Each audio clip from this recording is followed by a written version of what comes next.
We're live. What's up, everybody? Hey, people. What up? How's your Where'd day? Dirt Pigeon come from, by the way? Yeah, I'm not sure, dude. Like Dirt Pigeon, I was feeling that today. It was like the last thing that Mike walked on, and then the last thing that he ate. Feeling the Dirt Pigeon today. Yeah, I imagine him like, you know, that old school like Jeff Henson dinosaur show where they're all like walking around. It's on Disney now. Dirt Pigeon today. That's a big old. Somebody's got the video.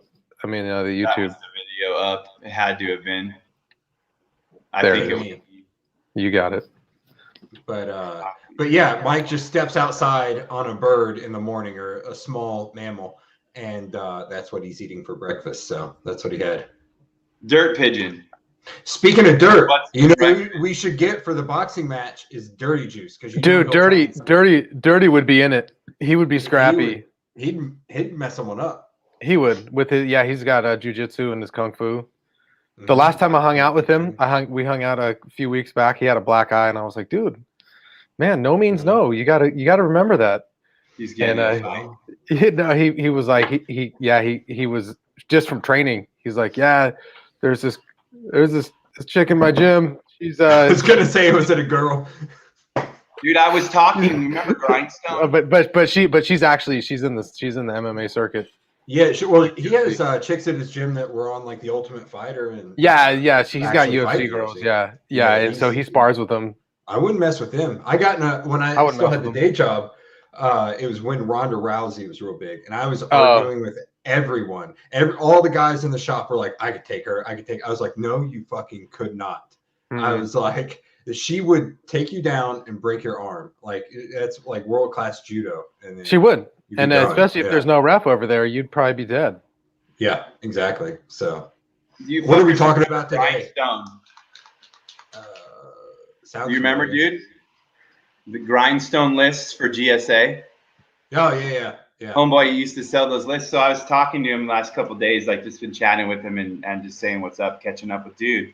And he's smashing it. He's putting out like 4 million links a week. He's tiering, so he's hitting edits, dude. Like his process is similar to our process, but he is not tiering edits. He's coming in with like a DR50 plus at the tier 1, and then he's hitting with that GSA or what? Yeah, underneath it. So like it's like an edit with underneath that he's hitting it with his tiers, dude. And he's got a service, man, and his service is actually pretty damn affordable, dude. I was looking at what he was doing, and it was interesting to catch up because he's doing the same thing. Like I talk to everyone, I catch up with everybody from like years ago, dude, and everyone's doing the same thing. It's all freaking tiers. Josh is in, by the way. Let him in, dude. Oh, there he is. There's that beautiful man. What are you doing for link building, Mr. Fletcher? Are you doing any link building? And when you do, what do you do? I build links. I build them properly. I build them I build them properly. I build links properly. He needs a shirt. I build links properly. Yeah, I mean, there's if you've got the relevance in place, it's mostly about relevance for me. So yeah, if I can get relevance where? Like where are you looking for the relevance? Content, URL, domain? The framework that I guess I uncovered, or I say developed, but really, I'm standing on the shoulders of giants, really, with Greg Morrison and Mike and Jimmy Kelly and some other people, Derek Wasiuk, who helped me see some things. That's a really good base back in the day, that crew. It wasn't too bad to start with, right? I'm like, what the hell did I stumble into? I get lucky sometimes. So, kind of what I honestly wish they had pushed the fact that like they were focusing on relevance a lot more, because I think they were doing it, whether known or unknown to them. It was just like a fact that they did not mention. If they had pushed that a little more, I think it might have helped more people out. But I could. Well, you should have watched my webinars then. Because that's all I was talking about. Fletcher's Garage. Yeah, so about 2016, things started making sense, I guess, to me. And I kind of started going through. It never made sense to me, bro. Yeah. But I call it like UMAC. So URL, your meta, your anchor, and your content. If those are relevant to the topic, Those are where I try to get, keyword and relevance and, LSI and all that kind of thing. Right. So, so I just started doing that. I started doing that first with like on-site. And so I call on-site a link, right? Because you've got a different page linking to some kind of a angel. Right. With the dirt pigeon. That's what I call Corey. Yeah. So like tier 1, a lot of times we talk about that being off-site, but I really consider it on-site and how you kind of build your supporting content on your site. And then from there, it's a cluster. I mean, you're straight up talking about building a cluster, building your internal whether it's structure. on or off-site. Yeah. Even when like Jimmy's like DAS stuff that he was talking about, is like, this doesn't work unless you have the key, which is relevance. Dude. Yeah. Mm-hmm. Yeah. I mean, that technically when you're doing the DAS stacks, that's kind of what you're doing, except you're building the relevance on unrelevant subdomains. Or I mean, the subdomains are relevant, but the actual root domain. And that goes back. The page is relevant, but the revenge of the mininet and creating relevance where you need it, right? To leverage the metrics that you want. Mm-hmm. So what would have been cool with when the whole DAS thing was out and everyone was talking about it would be if they had actually fucking mentioned, I can go grab that hat too. Mike, funny story, Mike and I had to switch hats at the event because mine was too small and his was too big. The 5 foot. That was but yeah, I wish they had back in the day. You combine the shit that Greg had, which is like the badass PBNs and all that, and you combine that with DAS, and that's kind of where we formulated like the mininet concept. Is we kind of took the two and put them together. And you kind of need to see a few different ways that people are achieving results, and you can kind of start to say, wait, these are in common, like where these overlap is like a really sweet spot. Yeah. No, and the way that they laid it out was like, remember it was like the top down structure of websites where you link to the main page, and then that you got internally links that go down to your smallest pages. And then, and since then, like, we've basically flipped that upside down because, just for on-site clusters. And then cluster is complete flip. And then everything that you do offsite, I think as relevant as it is, like if you're hitting the smaller pieces in your cluster, and then those are getting juiced up, and there's no greater relevance than the same domain with a supercharged website. A supercharged page on the same domain that's pushing the main cluster, or the main pillar piece of content. So, like I think 100% relevancy I think is great if you're going directly for if you're targeting the money page, but if you can bring relevancy into it from within the website itself, like I found that's usually more of a I think it worked. And then a lot of times, like the number of links that you need actually just really drops down. That's actually something that bringing in another piece to that puzzle from the OMG days. That's something that I distinctly remember Sue Bell mentioning. Is increasing the on-site relevance. She was just she did increasing the amount of pages that are relevant on there, not necessarily linking the way that Corey talked about it, but actually putting those relevant pages on there would help. So I made it a habit to do that. So do you remember a plugin came out called PBN Page Post? I remember when a guy behind Corey's making him a sandwich, it sounds like. Now they're packing up some boxes. Is that what it is? It's a big sandwich. So there was a plugin that I wrote called PBN Page Post before WordPress would embed pages or like posts onto a page. We wrote it so that you could, and we were going to sell it, but then Sue was like, let's just give it to OMG and let Greg released this as his, so we ended up giving it to him. I'm not sure why the hell that I gave that to them, but basically that's what it did. Because you were their bitch, that's why.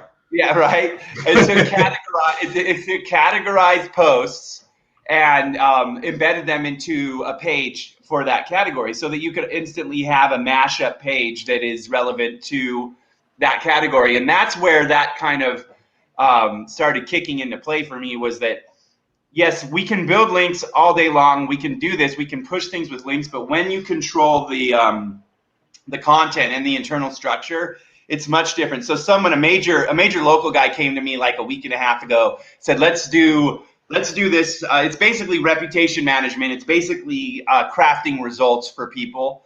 And my first question was, well, which URLs can you control and can you change the content on? Because link building is 90% more effective when you can change the content on either side, right? Like that's just the way it is. Like when you can control what that content is and what those optimization points are, then you are in a spot where you actually can rank extremely quickly. Like Brad, you've seen it with content optimization, like going in on pages where especially when you do it site-wide and then submit it in Search Console, all the pages that you change, it's fucking insane. Yeah, the document-wide changes are nuts, bro. Like seriously. Yeah. Resubmit the sitemaps, get it crawled, and then it pops like a mofo. Yeah. Yep. No, it really does. And I think that I still think people try to force it with the link building, and that's why you got people like Gary, who he did a great job with Get Me Links, but he's now Get Me Rankings, right? Because when you add in content to backlinking, it is a different game, right? So, Corey, have you done any campaigns where you've had to just go in and literally just done linking and compared to a campaign where you've gone in and done linking and content? Like, do you have any experience there, either you or Fletch? Like, what are your thoughts on just doing backlinking for someone versus getting in there and having them either change or making page changes, Well, that goes back to like the old kind of older school SEO, right? Where you didn't touch the website. You guys in SEO used to say, "Oh, I don't even need access to your website. We'll do everything off page." And it was like, okay, you start hammering a website, you get some rankings and get some things to move. And you previous to a lot of Google updates, it worked pretty well in a lot of cases. But then we started, so that was one way that it used to happen. And I think everybody has done that in the past, where you got a website and you're just like, oh, let's not even focus on site. I've ran campaigns like that, and they used to work out really well. I don't run campaigns. I do like campaigns like that if I can get them. But in order for us to accept that, they either have to take our suggestions and make the changes. This is typically in a case where it's a larger company in a protected industry or like a sensitive industry, like say finance, and they actually legally can't have you be putting content on the site. Yeah. So Brad, expound on it. Like, there's probably a lot of people who haven't worked in these industries that have really tight restrictions on what they can actually say on their website. And so everything you've got to run through their compliance officer and like all these different things. All of their content writers are trained specifically for that industry to know what they can and cannot say.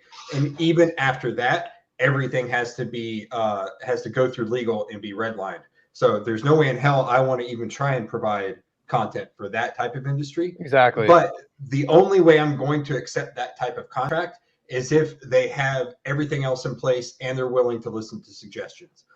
So like we had Checking to Cash for a client for years until Corona hit last year.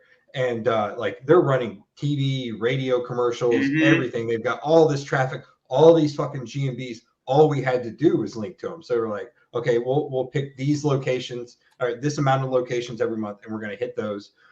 You link to the GMB as well. And then like the movement that we saw was amazing, and then we had to explain to them that because we were linking to all these pages on the, because they had all their local on a subdomain. It was interesting. All their stuff was on a subdomain, but their core, like where they were trying to rank nationally for like payday loans and stuff like that, was on the root. And funny enough, their root rankings started to go up as well, because we were adding more and more of that. That much more power to the whole domain. Power, exactly. Yeah. So we were trying to explain to them that we were helping in that sense. Well, yeah. I mean, I tell clients that all ships rise with the tide. And so no matter where you're building on the domain, even or the subdomain, like subdomains are really, it's hard to get a website, really authoritative without a subdomain or two. But But when you because you can throw a lot at a subdomain. When it comes to the, like so differentiating that kind of linking, Brad, like what you guys were doing with that, checking the cache, linking to properties, versus, you take a website my preferred website is, somebody who's never really done a focused, effort on SEO, probably maybe never worked with an agency, but they've been doing PR. Yeah, they've I like people that have worked with PR firms. Yeah, PR. So they've got a really solid backlink profile, and then so they've got some history, some domain authority, and then you come in and then you go through and a lot of times you don't need to do any additional linking with those. You just need to get the internal right and then roll out the new content strategy on that. So and I think Mike, I think we've gone through it, and I know that this is something that you guys probably do too, but you do like a site search, like you use just that search operator in Google, and then you put the keyword in there and see which pages are already ranking for a particular keyword, and that's how you kind of get an idea of which pages Google is preferring for those, and then which ones should actually be part of that hierarchy when you start to create like a virtual silo within a website. And and that's probably the stuff that you're talking about, Brad, when you just make some of those changes to a website, you do the internal linking, you have it recrawled, and then all of a sudden it soaks really hard. Yeah, it does, man. It's we had a client a student that kept coming through and saying, we can't make changes on the website. We can't make changes on the website. And I kept insisting, I'm like, can you really not make changes on the website? Or that's what I said. Yeah, exactly. Well, here's the thing. Like, if you can give them changes to Mike make, doesn't listen. Yeah. It's so freaking important, dude. Like being able to freaking change something is so important. There's even adding an anchor text on a website, that's not necessarily changes to the website in a client's view. Right. So that might be something that I like to go through each page that I really want to optimize. Say I can't log into the site for whatever reason, they're being bitches about it. I'll run a cog report and send them, okay, add as many of these keywords into the page as much as you can.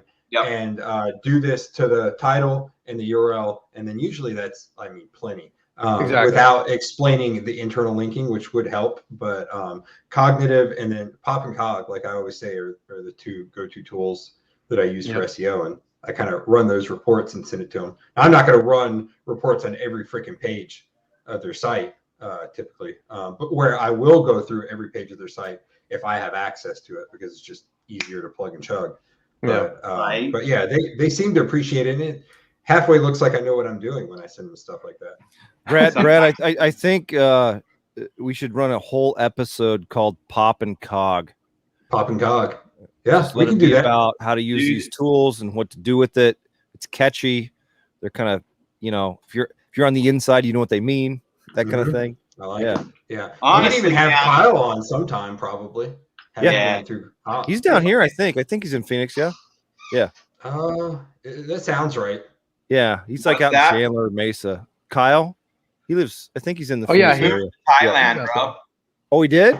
Yeah, he lives in Taipei. Huh. Or somewhere out there. I have the valley to myself now. You do. Yeah, but nobody else is here. Like that is something that if I could have one tool, only one tool, I think I would take Cognitive SEO. And if I could have two, I would take Cognitive and then SEMrush. And then if I could have three, it would be Pop, dude. Like, I'd probably do Ahrefs instead of SEMrush, but I know you use that a lot more than I do. Yeah, I think SEMrush is pretty badass. Yeah. So contrast how you guys are using Ahrefs and SEMrush. Like SEMrush, the primary piece or angle I take with SEMrush is client facing, just because it's pretty, it looks good, it helps people see where the opportunities are, what the traffic value is, all that kind of thing. Is that what you guys are doing with it? Yeah, that's a good point. Yeah. That's what I'm doing with it. Like a huge part of it.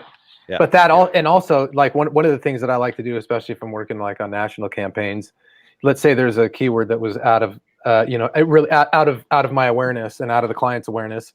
But out of the work that we're doing, like we get some new number ones, maybe it's lower search volume, like 10 to 250 or 500 or whatever, and they they jump into top 3 or position 1, I'll take that keyword and drop it into their PRT report.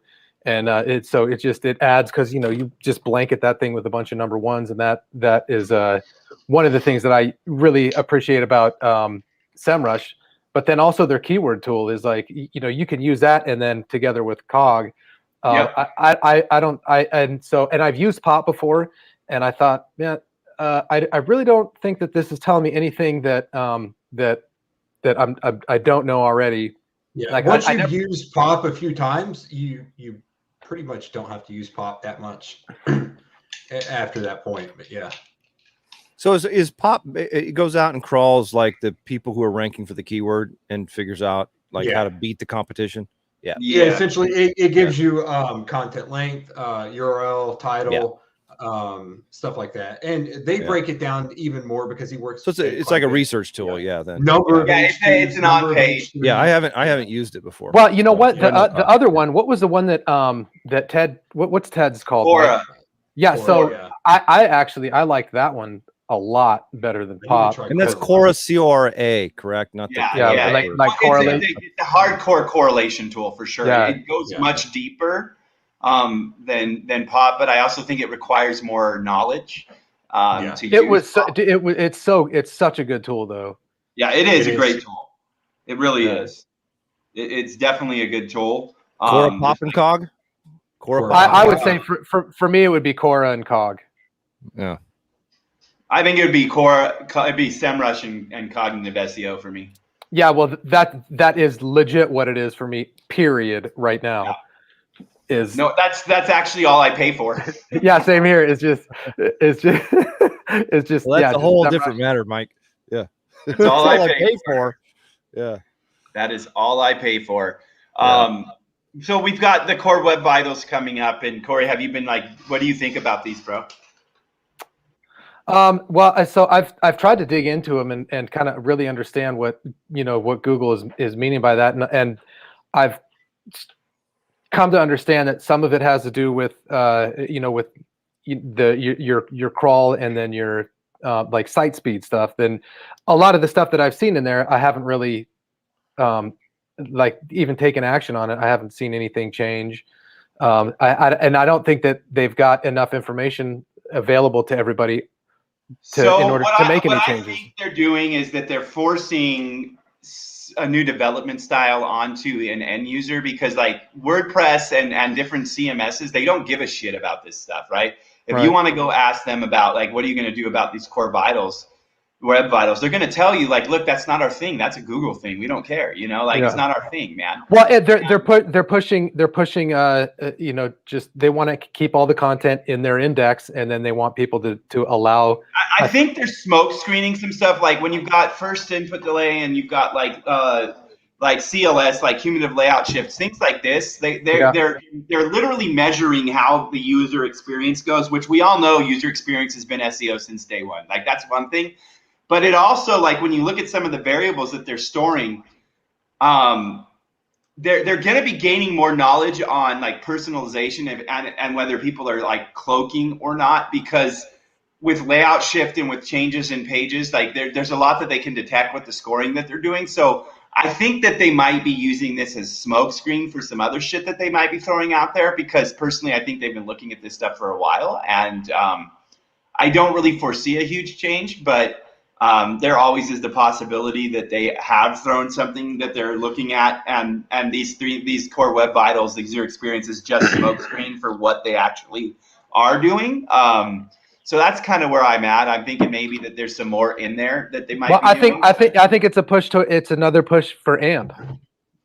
They want to. Yeah. They want all their stuff hosted. Exactly. Their own tool. Right. Yeah. Exactly. Well, so one of the things that I got into over the last year and a half, give or take, was accessibility, which, if you build a site right, you're close to it, but getting all the way there is pretty tricky.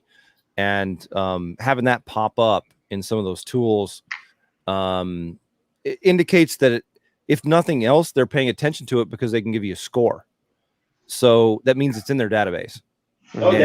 And they're looking at it, and they're, like I said, if you're if you're doing good on-site, on-page stuff, you're close. But the letter of the law, like you've got a standard. I have a feeling most people don't really go. Like I kind of started in that place. Like I wanted to understand HTML to understand what we had as far as language goes, to communicate what our page was about, who it's for, what the picture is, like all that kind of thing. And so I kind of started there, and then I backed into what conveys relevance, what communicates relevance.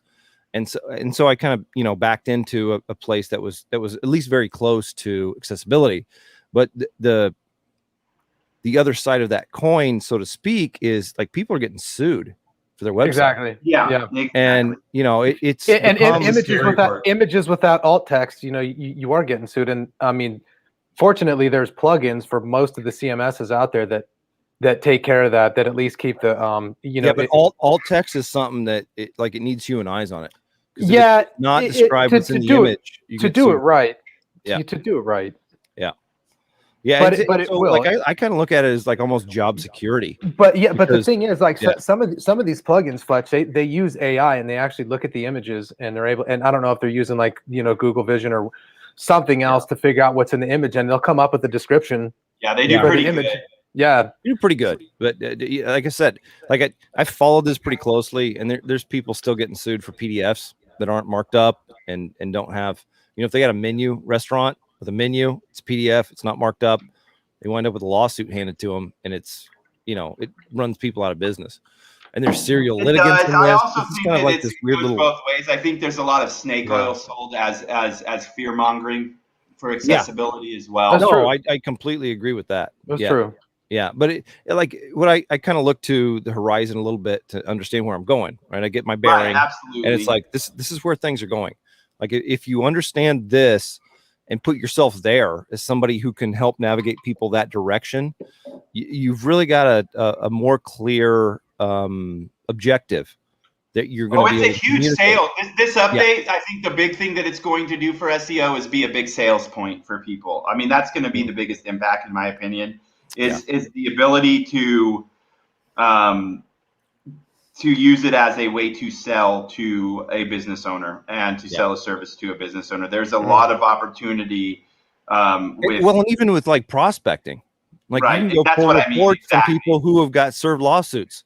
And if you can get people compliant, get them to, be able to settle the lawsuit differently. Like you can line up so many clients that pay you well, and they're happy that you can do what they need to have done to get them compliant. But the people who are doing compliance right now for, ADA and accessibility and all that kind of thing have no effing clue. No, they don't. Well, the thing about ADA though is that there's no black and white letter of the law when it comes to ADA for websites. Yeah, so it's not written in the law. It's all exactly. Yeah, it is. So and then kind of the difficult part about taking that on for somebody and saying, hey, you know what, I'll handle all the ADA. You want to be very clear in your standard agreement that you were not legally liable or anything, and state that to them. What you said is really it's going to be key moving forward, because digital marketing agencies and web designers are actually getting attached to the lawsuit. Mm-hmm. Exactly. So if you're writing contracts, you need to, whether you want to take it on or not, you need to have it explicitly clear in your contract. You need to extend your insurance to outsource. There's a certain insurance you need for this type of stuff as well, no matter what you're doing.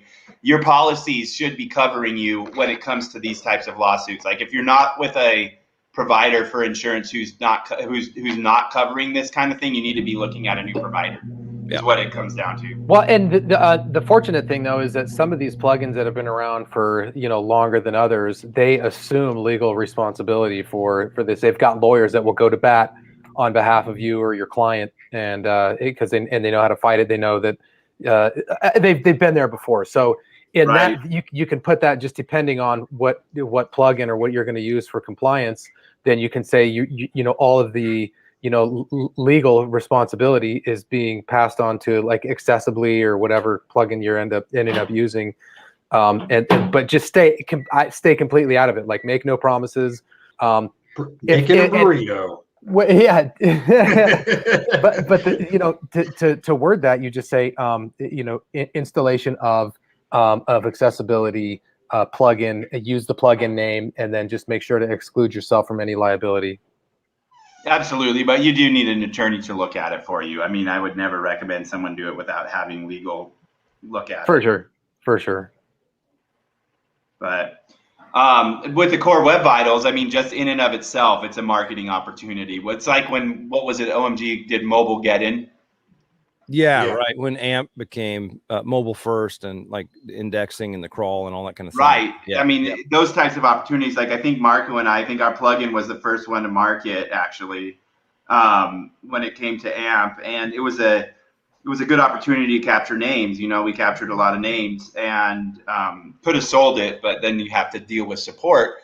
But I think that it's important for people to pay attention to the fact that this update is something that is going to change the way SEO is sold and the industry is operated in, and it's important to pay attention to that. Like, this is one of those situations where it's going to have a shift over the next 2 years. It's going to cause a shift in direction of the industry.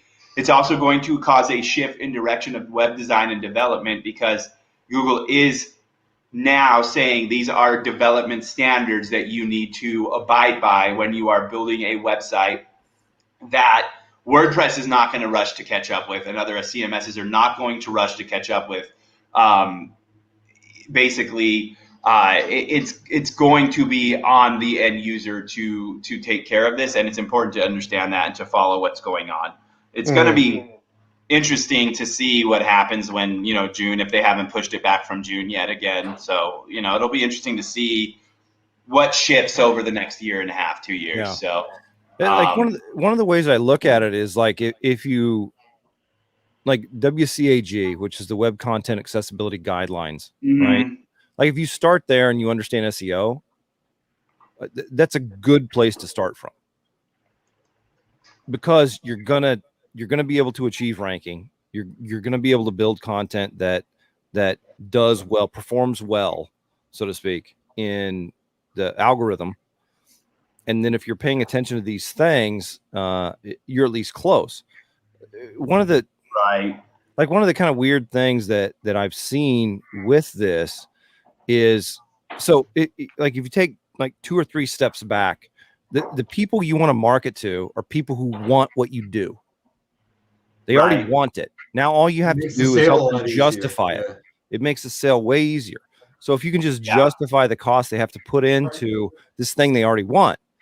And I know a handful of people right now who are only going after clients who have been served papers to get their website correct, because they already want, they're looking desperately for a way to get in compliance, because if they don't, they're going to get hosed in court or settlement, whatever it might be. And then you've got a relationship where you help them out in a bad situation. You can also help them get more traffic. I kind of look at easy wins. And right now, it's not going away. It's not going to become less. Right. Exactly. Well, bring up that comment that Terry Powers just put up there. Yeah. So last month, the U.S. Court of Appeals for the 11th Circuit concluded a website was not public accommodation under the ADA. And it shouldn't be. Right. Yeah. No, I fully agree. I'm like full libertarian. I don't agree with any of this, but I also want to help protect business owners from getting hosed by serial litigants.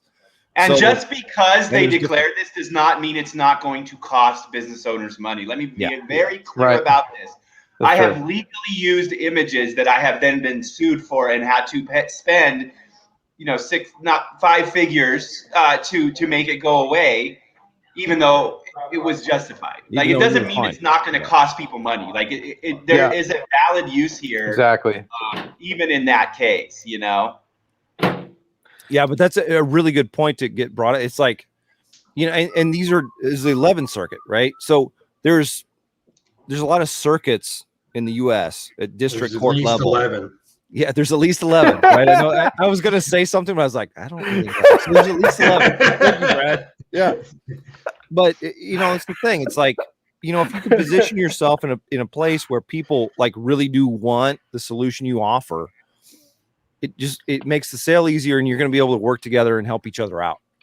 So all this being said, why don't we put our heads together and come up with a solution for I mean, it's basically like you're doing AMP again, except this time people have to pay for something in order to be compliant, and so I mean, who better to put something together than somebody like us? I mean, let's make it happen. Yeah. So I don't know if you guys are. So I was part of a business with Glenn, right? Glenn and good grief, Michael. Yeah, out of Perth, and that's the really one of the driving forces of the business. How the fuck does he remember that? I was gonna say, wait, it's like slipped my mind. Mike's got an elephant's memory.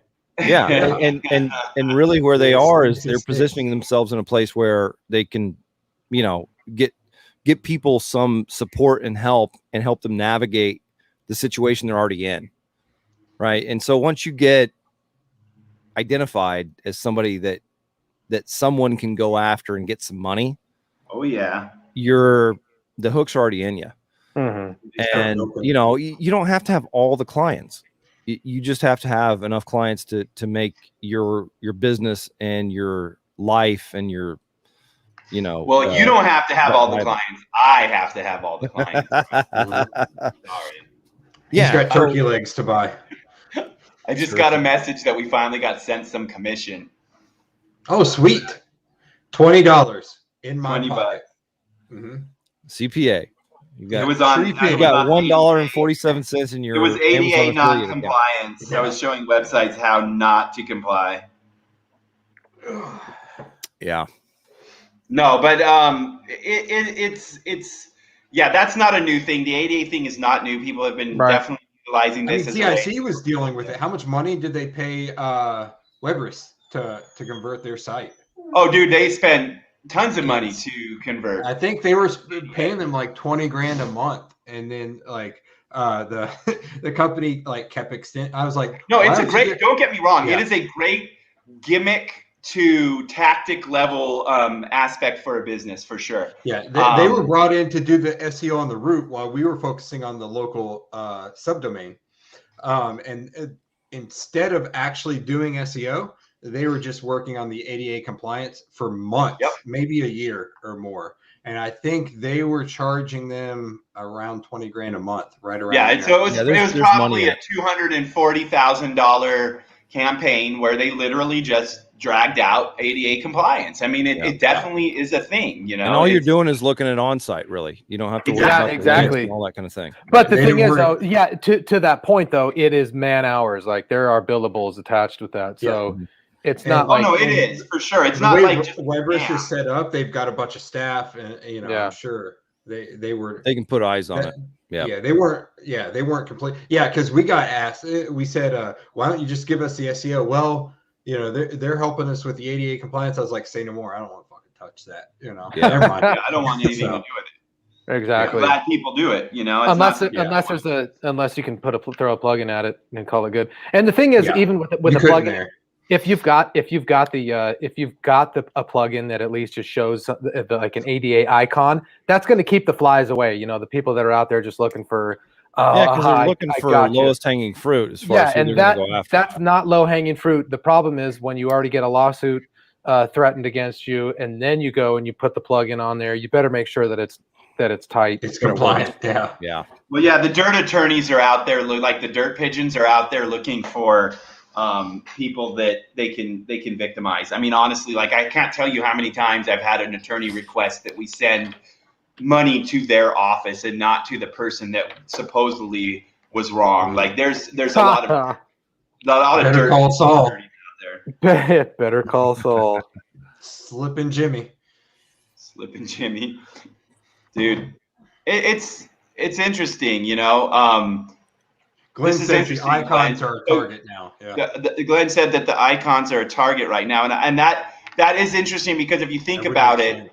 If someone's claiming ADA compliance and they're not ADA compliant, then yes, that I can see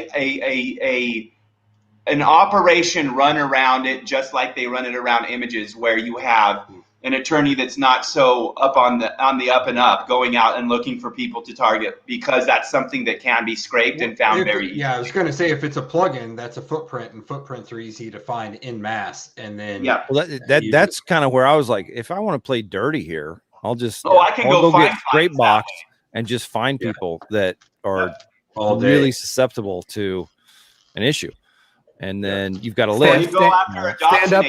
Stand up a fake legal website, send some emails out, and then back it up with, hey, this is Fletcher. I'd like to make you ADA compliant. No, very much so, dude. I mean, it's very possible. It's a way to find clientele right there. If you want to find and sell it, you go scrape that right now. The next thing you know, though, you're talking to Kit Boga, the guy who detects Nigerian spammers and then puts you on YouTube. Right, that guy's cool, dude. It's pretty funny. I don't know anything about that. What's that about? No, Kit Boga. Like you get those emails.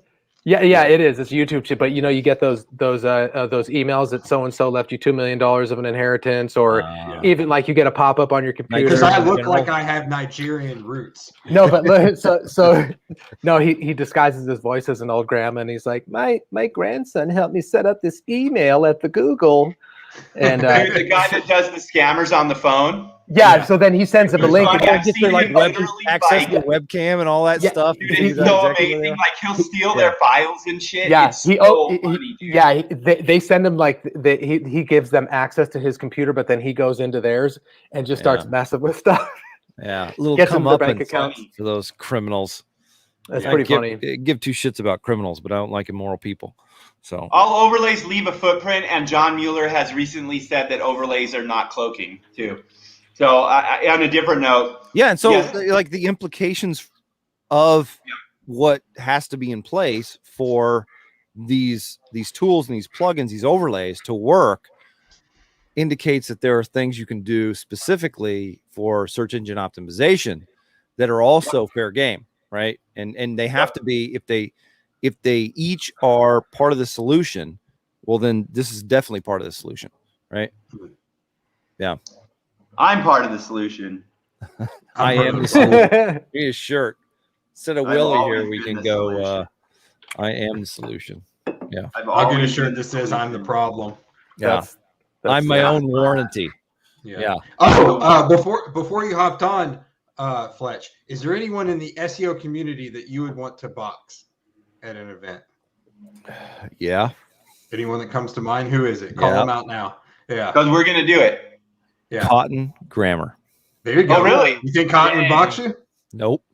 No, me neither. But I would like to box him. Yeah. Really? Yeah. I wonder if we can make it happen. I got reach. My footwork's good. You got height. Yeah. Even if he were, I don't know. He reminds me of Alex Jones. Like, I think he does really have like a lot. Like he does care about certain things, but then he gets on when he's going, and I'm probably going to regret saying this on the internet, but it just takes him to a place that's completely unreasonable, doesn't make sense anymore, and puts people in a position where weird stuff happens. Mm-hmm. So I would like to box him. Yeah. You set that up, and I will put the gloves on. Well, Craig and I, we were talking about it before. Craig and I agreed to box, and then he left out a tidbit of information that he told me after we agreed. He says, "Yeah, I've only had 7 pro fights." I was like, "You fucking what?" You can't decide if he's telling the truth or not. I have no fucking clue. I was like, "That's the old Irish bait and switch." Yeah. Well, fighting Irish people in the first place, you might wind up at biting off something that you didn't realize. Well, it'll be fun. We'll tie it to the event in September, and it's going to be a good time. So, Oh, by the way, are you free in September, Fletch? We're asking you live. Can you come out to North Carolina? How far away that is? I have no idea. Sure, you're free. Yeah. Hey, Fletch, I'll come swoop you up, Fletch. I'm getting my private license, and I'll puddle jump into All right. We have a few lakes. Corey's here. Hey, you know what I know? If you make it here and land, I know you can take off and land. Yeah. So we're good. Yeah. That's true. We're close. Hey, pick up Mike too, because I mean, Pick me up, dude. We'll go north. And then there we go. in the luggage compartment. You know, he's just sleeping. We'll turn I left. went red, Corey. Oh, that does look good, dude. So you guys are doing an event in September. Where were you thinking about doing it? It would probably be Greensboro, so we could. North Carolina? I've got a gym that we could host the boxing. We are going to have a boxing match, bro. Okay. Me and Craig, I'll be ready. Practice those body shots. I've got a few inches on him, so I'm assuming he's going to try and get inside and just beat it up inside, and then go up top, which is usually what I do, and I'm not used to that overhand right or shorter. Yeah, haymaker. Yeah, that's what So I'll keep it in tight and try and just but I'll be working on some stuff. No, I'm kind of more along the lines of the bum fights, where I'm just if I land one, then we're good. But yeah, I'm probably gonna lose. Yeah, one is all you need. One's all you need. Yeah, you're not a small guy, so yeah, smaller than I used to be, but yeah. That's what she said.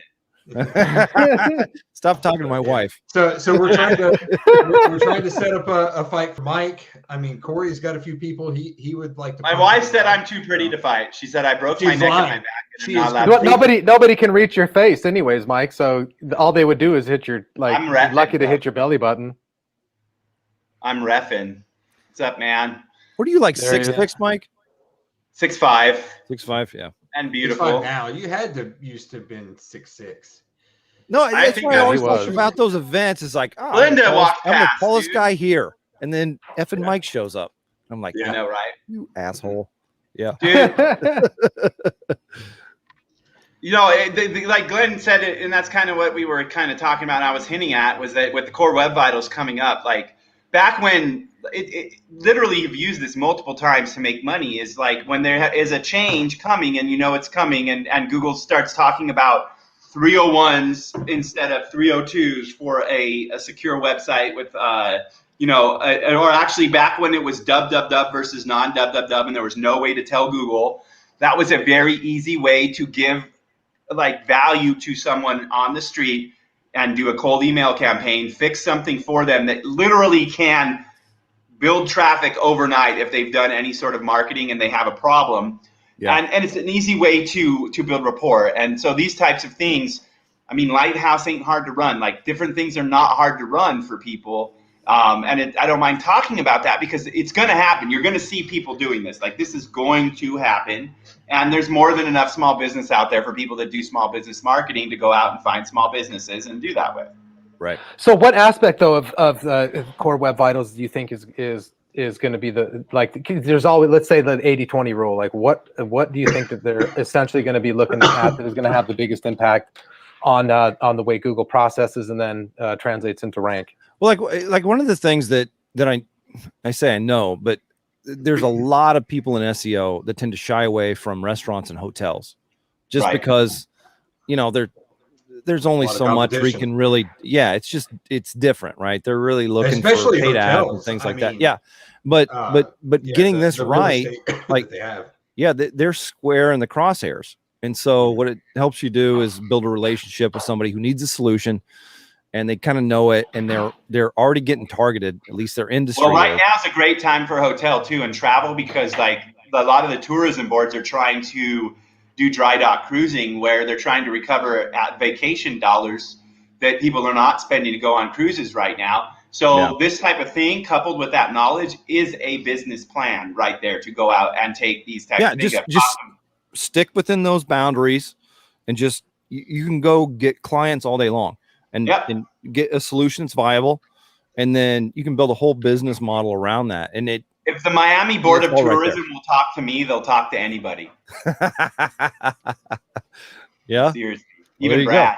Right. And so like what you mentioned there, it was funny and meant to be, but a lot of times people in our industry think about talking to end user when if you can get the vote of confidence from an organizing committee that really encapsulates and has influence on a whole group of businesses, you've really got it like a force multiplier. No, that's the way to do it. And that's how real like marketing agencies work. Like I've worked with like Land Rover, I've worked with Jose Cuervo, and it's not because I went and built individual relationship with these brands, but because of relationships I built with people that represent these brands, right? Yeah. And once you do that and you make the right connections, and that's what I think people can forget in this industry is that networking at the end of the day is probably still one of the most important skills you can have in our business. Relationships, one of the most valuable things. Any business, it's the first chapter in the success formula book. It's all about networking, which I hate because I don't like networking, but it is true. Pick up the phone, don't email. Pick up the phone. Go to the freaking meetup. Both. So Corey, you're like, you got the sales stuff sorted out, right? What are you doing a lot? Well, so I'm still trying to. Some would say, right? So it's not ever really fixed. Still trying to sort it out. Whatever. But like, how much of that is cold outreach, and how much of it is putting yourself in the right position to be able to be known by the person, or the company, or the whatever? Like, how much is marketing versus how much is cold outreach sales? Well, I'll back it up to say that in order to even be getting on the phone with somebody, you need to be getting in front of hundreds of eyes or thousands per month. However you want to go about doing that. If you've got the money to do some advertising, then do some advertising. You can do PPC. I've had incredible success on PPC campaigns. You just have to have the stomach for it. You have to have the know-how to get involved in that. So I'm not coming out and saying get started on PPC unless you know what you're doing. It can be expensive if you don't know what you're doing. Yeah, it's extremely expensive. Yeah, it can. Especially at like $20 a click. So, you can do that. Facebook advertising, cold email outreach. So you can set up sequence and just get in front of people. So have you had much success with Facebook for this stuff lately? A little bit. I mean, I've had some success with Facebook. It just depends on what kind of campaign. You want to do like the native, form that they have. Like they click it, it's already pre-populated, and then they just push submit. So, talk about the email piece, because I think like a lot of people who are kind of getting started or looking at kind of scaling up, like email has some real benefits that don't exist elsewhere. You're not on the phone and somebody hangs up on you or treats you like how dare you call me, right, and interrupt my day. Like if they don't open, they don't click. It's like it doesn't have that kind of visceral ability to affect us in the same way. Which what's really funny is if you're emailing and then you get on the phone and they don't remember replying to the email and they're still like, why the fuck are you calling me? That does happen. Yeah. No, but specifically with regards to email, Fletch, like again, this goes. There's the two different like sides of the coin of marketing. Is you got your cold outreach and then you got your warm inbound leads. Yeah. Warm is always going to be better if you're at all in a position to do that. Then, they're over a threshold already. Yeah, exactly, and the conversation is different, way different. So, but if with the cold email outreach stuff, I mean, I've tested tons of different, email titles and email, copy and email and frequency of emails. I haven't seen anything that I've used, even stuff that I've bought from other people who've said, this has been tested 500 million times across blah, blah, blah industries. The point is getting in front of people and to do email, don't do it from your business email domain because it'll get burned and everything you send to your clients will now be spam. Side note. But when you're doing that, the point is to make sure that you're hitting the right list. Like these are definitely people that could be your clients. You're purchasing lists in at that point. I'm not purchasing them. No, I have a software that I use that scrapes lists based on the criteria that I set. But the main thing that I want to do when I'm sending emails out is to dive into somebody's nightmare. I'm not going to come out and start talking about the services that we do. I'm going to jump into their nightmare. I'm going to say, you know what? Meet them where they are. Yeah, and then say, you know what? And this nightmare that you're living in currently is why are you not spending the entire weekend with the kids because you're focused on your business? And what's that problem in your business? It is relating to your body. You're medicating every night. You're drinking to go to sleep. You're who knows what else you're doing. It's costing you in all these different areas. Yeah, that'll help you sleep. Yeah, that'll just cut to the chase. You're on heroin. Yeah, There's right. only one way. Yeah, right. How's heroin treating you? Is it? Yeah. What the hell? Would you like to quit heroin? Yeah, so that's it. And some people don't appreciate that kind of stuff, but those are the people that you don't want to be working with. You want to work with people. You've only got so much bandwidth, and Mike's got a grand over there or something like that. Just in case they say no. Just in case they say no. Just in case she says that's no. the thing. It's taken me a while to get where I am. And people are like, you're not for everybody and all that kind of thing. You're definitely not, bro. Yeah. I hear that a lot as well. Yeah. Every time I threaten to leave, she's like, well, I'm lucky to still be married. Luck. Yeah. Yeah, exactly. I know. I hear you. I don't think. How do you put up with? I can't even live with myself. Yeah. Somehow or another, she is able to smile at me every day. So I feel it. But like what you're talking about is like really spending some time. This is something you can know is true with epistemology and some of the mental side of stuff that I really get into. You can absolutely look that up real quick. Know. Yeah, it's a big word. Spell it first. Yeah. It starts with E. You can know that you're better served to really get in the situation that your client's in or your potential client's in and really kind of live there for a while before you start communicating. Mm-hmm. And to do that, you only have so much bandwidth. That's so good. And it's true. Yeah. And so you've only got so much bandwidth, so you have to apply it someplace. So once you've gotten into that headspace that somebody is currently living in and dealing with all the time, you're able to create a relationship where it's like, this person gets me. Yeah. Right. I'm going to at least listen to them. I'm going to schedule a strategy call or something like that. Right. Because it's like this person understands where I am. Well, and because your marketing is a declaration of war. And in order to differentiate yourself, especially in our industry, you have to be willing to take a crap on crappy SEO, like that they've already understood to be a problem. Absolutely. So you got to be willing to shit on everyone, Corey. Marketing declaration of war. I wrote some shit once and sent it to Brad, and he said, "Dude, this is way too aggressive, bro." It was my declaration of war, bro. Yeah, yeah. No, it is though. The people who connect with that, you're their guy. Exactly. They're not looking elsewhere. Like you said, you're not for everyone. My message is not for everyone. Your message is not for everyone. Yeah. You know what? The guys from India that send their emails out consistently is not for everyone. But you know what? I've opened them. I've spoken with them dudes because I'm like, man, these guys are. That's how I found my web designer. Yeah. Yeah. He reached out like years ago on like LinkedIn or something random. I was like, yeah, I'll give you a shot. And then just gave him this really small gig and he did well. And I've used him ever since. Yeah. Well, and that even speaks back to what we were talking about, like relationships with people that you can talk to. Be like, all right, here's where we need to get. Right? Can you do this? I can do this. Okay, here we go. I can provide money if you can do this. And that's my bot guy gets mad. I'm like, can you do this? And whatever it is, he's like, why do you ask me these dumbass questions? I was like, I just want to make sure. I want to be clear on the agreement that we're gonna wind up having at the end of the conversation. No, but like a lot of people overcomplicate things with business, and I understand why. I did too. It's about a relationship where you can help somebody make a decision and you provide value, and that's it. That's a business. Yeah.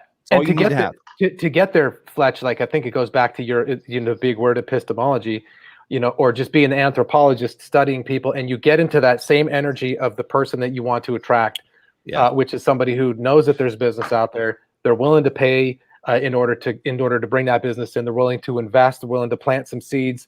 And that's who you are when you're going out there and you're doing your cold email or you're doing your outreach, you're doing your calls. And you've lived there. So you really can talk to the person where they are. Exactly. Yep. And be like, okay, here's how we need to navigate to a different, better place. Right. Correct. Yeah. And that's one of the, I say issues, but it's one of the downsides with inbound is that, people find you and they're they may be all over the board in where they live. So there's huge benefits, but there's also, you know, potentially, depending on how you have your you know, funnel set up or whatever you're ranking, they may be in very different places every time you pick up the phone and say, you know, hey,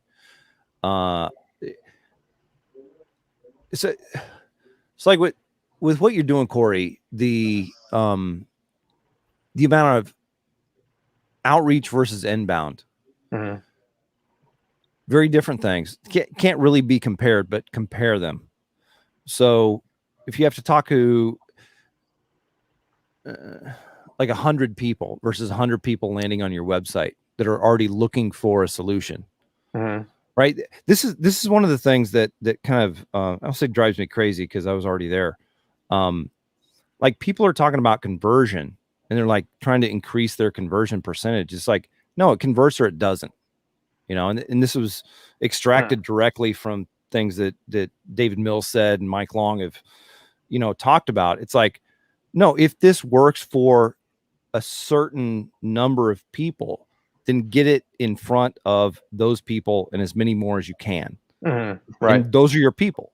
Right. You're not really looking at, I mean, I say this because it needs to be the converse of what a lot of people are talking about with conversion rate optimization. So what if you convert a lot, but you don't sell anymore? Right? If you get a lot more click-throughs and you don't get any more sales, it doesn't, like, that's something people don't consider. It just costs you more, especially if you're paying for ads and stuff like that. And no, 100%. Those are the KPIs that you really, that there is a big disconnect between that, you know, the data that you get from, let's say, a paid campaign versus what you know.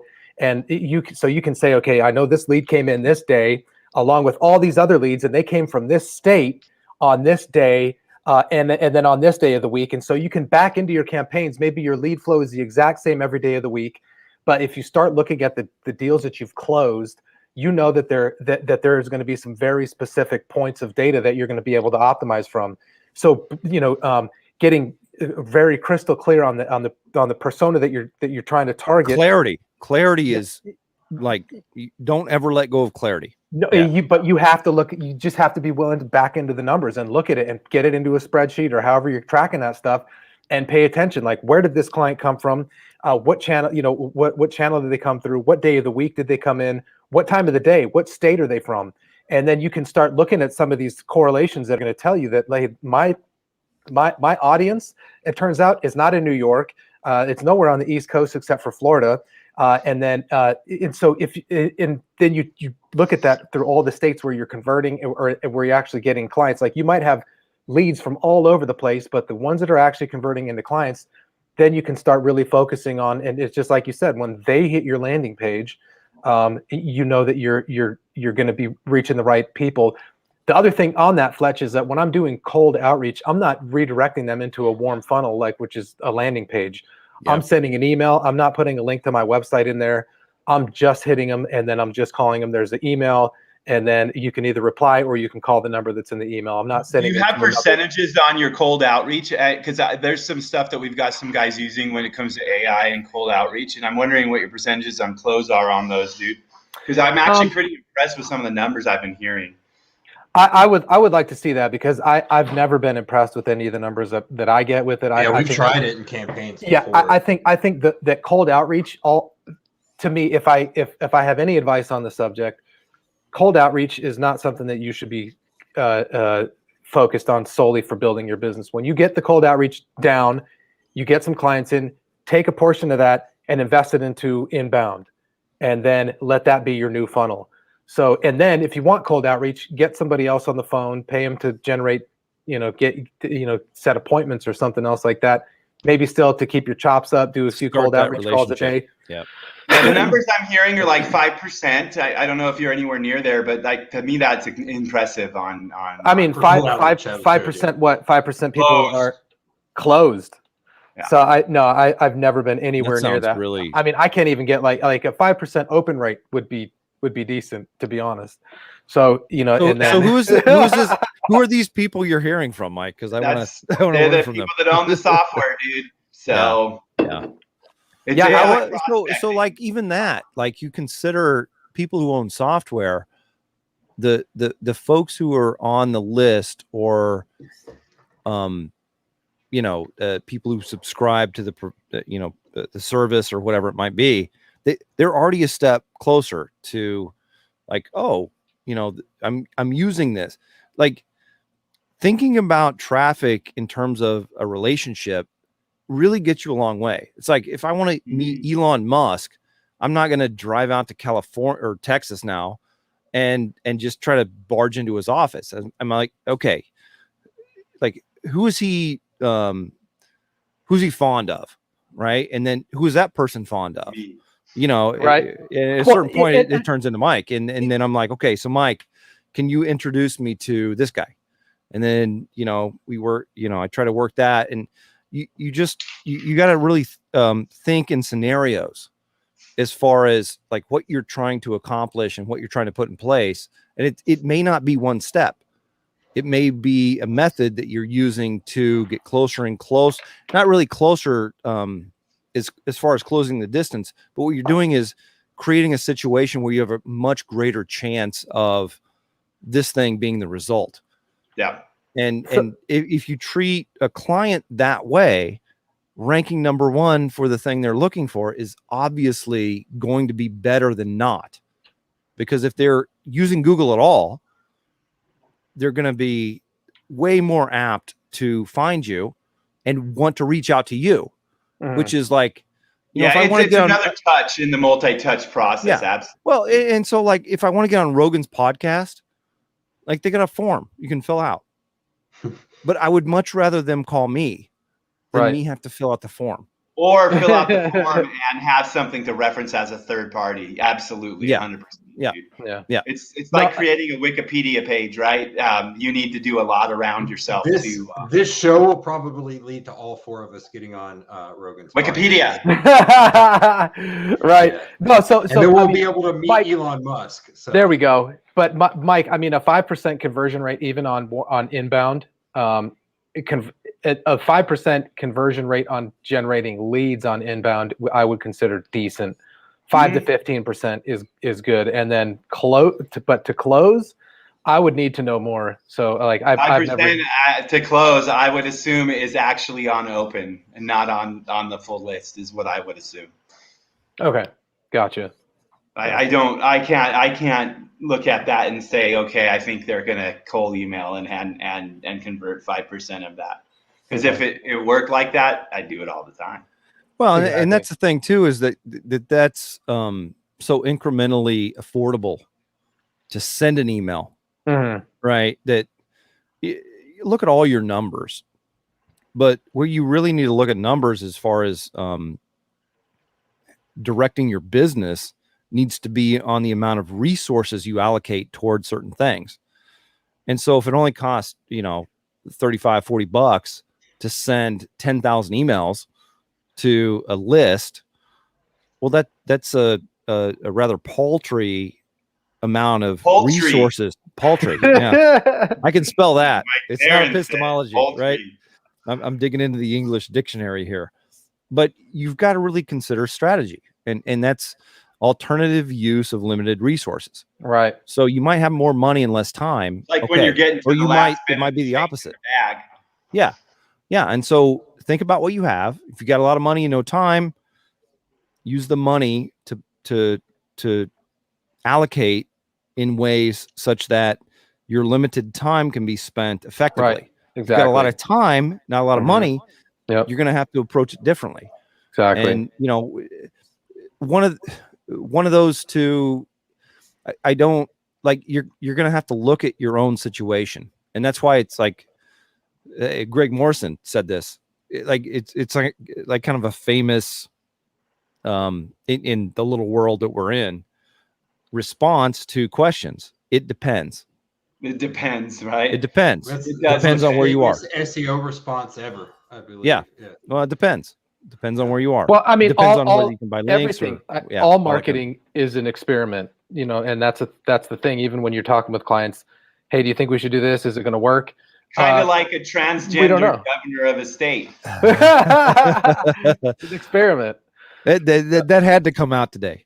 Like we had to at least address Caitlyn Jenner running for governor. Crazy to me. I mean, if Schwarzenegger can do it, bro, her politics are like solid in a lot of the way. Like, I would agree with that. Politically, that's who I would vote for. Yeah, considering Newsom. Yeah, it's crazy. It's interesting that everything is so twisted and so divisive right now that lines have just like completely like reorganized and like I have liberals in my family that would not vote for her because she supports gay marriage, dude. And like whereas I don't care, dude. Like I keep it out of my politics. I don't give a shit. As long as no one marries your goat, you're good. Yeah, my goat needs to be single for me. But yeah, no, it's interesting. Marketing. It's all speaking of marketing, and on that note, we'll end it. But that's what politics are right now. It's like with all this violence. I mean, that's how Obama and Trump got in, was marketing. Oh, definitely, dude. Mm-hmm. I don't know how. And what's interesting, dude, is I was listening to a little bit of her on Hannity, and she did not say she is anti-illegal immigration. What she did say was she supports legal immigration. Right, so, as she should, as everybody should. Well, but that's a clever way of saying the same thing Trump said, but not alienating certain people. Like it's like if you listen to Obama, Clinton, and Trump on the same topics, they're all saying the same damn thing. It's just how they are saying it and who they're saying it to, right? It's just very interesting, man. It's all marketing. I think we're lucky to have found marketing as a career because it's the one thing that allows people to continuously make change and to make money in the world. So my advertising and promotion, this is what put like owning a marketing firm in my head back in college. My advertising and promotion professor mentioned that he used to own a marketing firm and it was the best business ever. Well, why is that? Well, because I just make suggestions and apply them or not apply them, and I get paid either way, and no one can come back on me. So it's fantastic. I'm like, that sounds pretty cool. But it didn't work. It didn't work though because now I'm teaching. Now I'm he's a professor. Engineering reality is really what it comes down to. Like we do it in SEO, we do it in marketing. Yeah. Successful people do it in life. Like you engineer the reality that you want, you know, whether you call it the secret, whether it's prayer, whatever it is to you, you are engineering that situation for yourself if you're doing it right, in my opinion. So for sure. I got some trees, bro. Got little trees. Not those kind of trees, Corey. Because that looks like a certain type of tree. Thank you, everybody. Appreciate the time today. Thanks for the time. Yeah, right on, everybody. We'll catch you.